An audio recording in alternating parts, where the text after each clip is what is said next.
Bonjour à tous, dans ce nouvel épisode, je vais vous présenter un produit que j'ai découvert grâce à un abonné de cette chaîne. C'est une plaque prête à souder, mais exactement au même format qu'une breadboard. Il en existe en plusieurs formats. Celle-ci correspond exactement au format d'une demi-breadboard et celle-ci correspond au format des mini-plaques.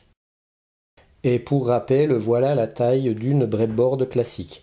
Donc pour l'instant, je n'ai pas connaissance de plaques comme ça prêtes à souder au format de ces breadboards-là. Ces plaques seront très pratiques parce que du coup, on pourra monter sur la breadboard notre prototype et une fois qu'il est au point, le transposer de façon totalement compatible sur ces plaques et on pourra ainsi transformer notre montage prototype en montage définitif au propre. Ces plaques prêtes à souder ont exactement le même format qu'une breadboard et elles sont construites exactement sur le même principe.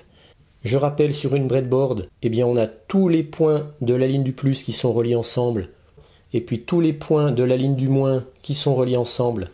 On aura exactement la même chose ici. Et puis on a tous les points des demi-colonnes qui sont reliés ensemble. Donc tout ça c'est un seul même contact. Ça c'est un même contact, ça un même contact, ainsi de suite en haut et en bas. Et bien là c'est exactement pareil.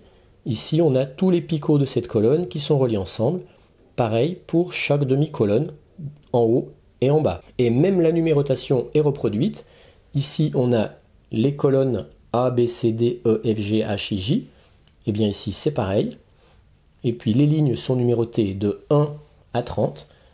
Et bien ici c'est pareil, de 1 à 30. Petit plus qui est possible avec ces plaques, c'est qu'on voit que ici, je vais vous zoomer, on a deux points de soudure préétamés. On n'a plus qu'à faire une soudure pour du coup faire un entourage complet de la plaque avec la lime du plus.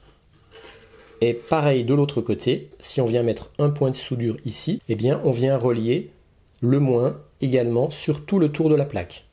L'espacement des picots est exactement le même.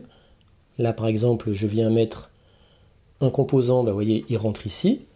Je peux de la même manière venir le positionner ici, puisque l'écartement entre chaque picot est exactement le même entre cette plaque et celle-là. Et même le module d'alimentation pour breadboard qu'on vient mettre ici, je peux de la même manière venir l'insérer ici. Pour ceux qui voudraient se procurer ces plaques, je vous mets un lien dans le descriptif de cette vidéo vers une page Amazon qui vend ces plaques par 2 lots de 5. Pour 17 €, on en a 5 moyennes et 5 petites. Par exemple, je m'étais fait ce montage qui est un capteur MHz, GHz, qui me permettait de capter les ondes, par exemple émises par un téléphone.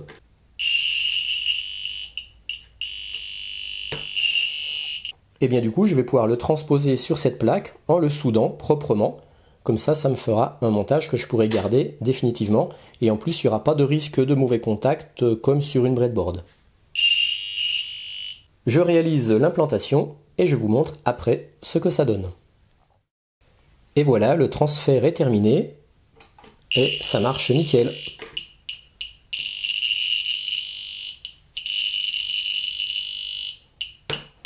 Voilà, comme ça, le montage est plus propre, les connexions sont beaucoup plus stables.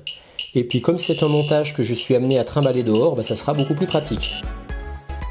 Encore merci à Vas-y Guitare et à bientôt.